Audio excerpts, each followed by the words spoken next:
Hi everyone, welcome back to Aspergers from the Inside. You're here with Paul, and it has been a really big week. If you're watching this from the future, Google what was happening in the world at the end of March in 2020, and you'll know what I mean. So firstly, I want to give a big shout out to Vanessa from our Patreon family for suggesting this video topic. And the topic is going to be on working from home, because a lot of us are forced to stay home at the moment, which means if we want to get any work done, if we're lucky enough to still have a job, it means working from home, and that can be a pretty big disruption.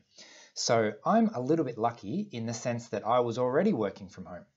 But it also puts me in the position that I can tell you a little bit about some of the pros and cons of working from home, not that you necessarily have a choice, so that you can try and find a way of doing it that actually works for you. Because there are definitely a lot of challenges that come from A, being by yourself, and B, being from home in a different environment with a different routine. So probably the hardest thing about working from home is that you need to motivate yourself to do anything. Whether you start at 9 o'clock or 10 o'clock, when you have coffee breaks, what time you talk to people, what your deadlines are, a lot of these things are suddenly in your control and there's no one looking over your shoulder. So that could be a positive thing, but it's also a challenge in terms of executive function, because you need to make sure that you don't get distracted and you don't get sucked in to spending too much time on tasks that are not actually that important. So a strategy that I use for that is at the start of every day, or at the minimum at the start of every week, I write down 1 or 2 tasks that are the most important that I need to get done today or this week. And then I know I have to get to them, ideally start with them. So another big challenge is the routine, especially if you're used to getting up and going to work every day and now your routine has been completely changed. I don't know about you, but for me, it's kind of ironic due to the stereotypes, but for me, being on the spectrum means I am incredibly flexible. I can do whatever I need to do. I can change direction very quickly. I've got 100 ideas and I can go in lots of different directions. And that means that I need a lot of structure and I need a lot of stability. Otherwise, I end up just running around in circles and my attention flickering to lots of different things and never actually getting anything done. So I found that if you're going to be working from home, it's really important to give yourself a routine that you force yourself to stick to as much as possible. And that's not to try and make your day very rigid, but having some points of stability in your day can make a really big difference.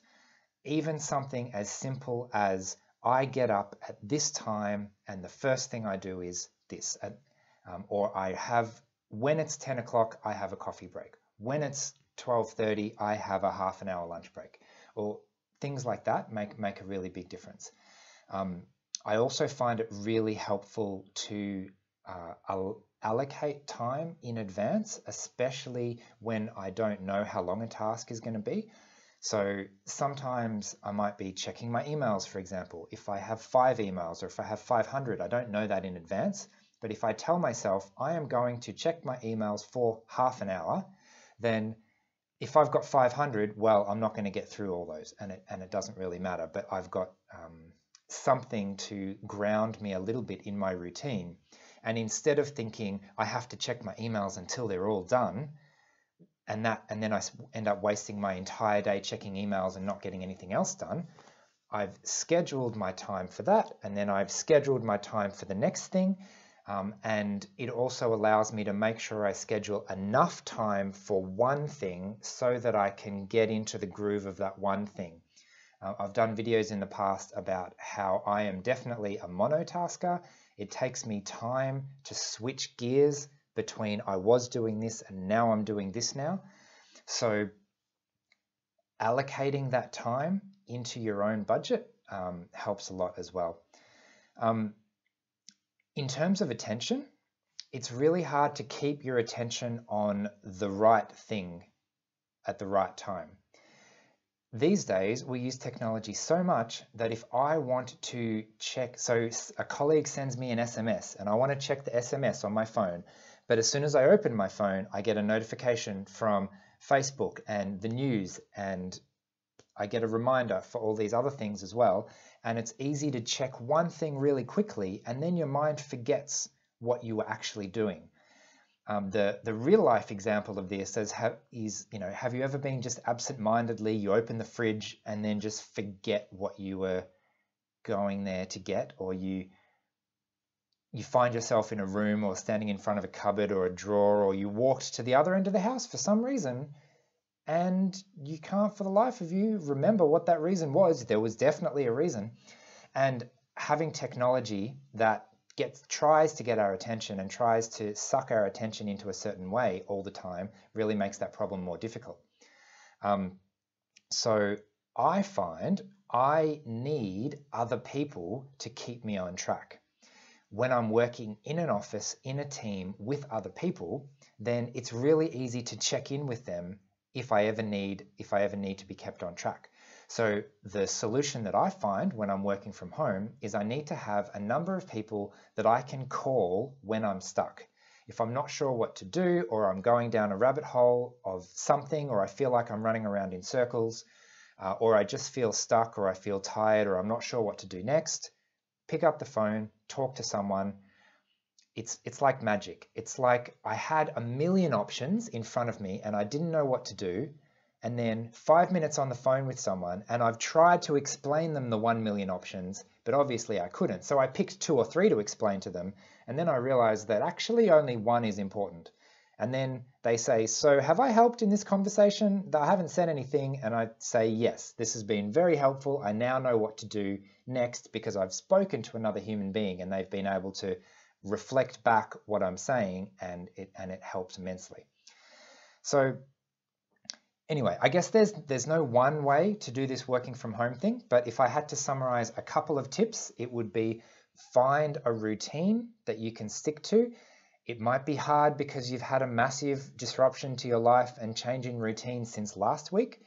But setting up a new routine adds a significant amount of structure. Even if it takes a while to transition to that new routine, you'll appreciate it eventually. Be really careful about attention, especially online, especially through social media. These things are designed to keep your attention in this kind of hypnotic state where you're not really conscious of what you're doing. So being conscious of what am I doing in this moment. Sometimes how to do that is you set aside time in advance. For this half an hour, I am doing this. That's something that works for me. And I also utilize talking to other people, either online or especially just picking up the phone and calling. So I know that's quite opposite to a lot of others on the spectrum. A lot of people tell me they absolutely hate phone calls. I am the opposite. If I have to sit down and write an email to someone, I have absolutely no idea where to start, and it would take me half an hour to write an email that would have been a 30-second phone call. So I try to avoid the thing that takes me more time, and I try to do what works for me. So I hope you can find a way that works for you. And yeah, I have no idea how to finish this video, but that's okay. I will just say goodbye. I hope this has been interesting. Next week is World Autism Awareness Day is next week, and I've got some very interesting stuff coming up for that. So that's going to be a really big week. I will see you next week. Bye.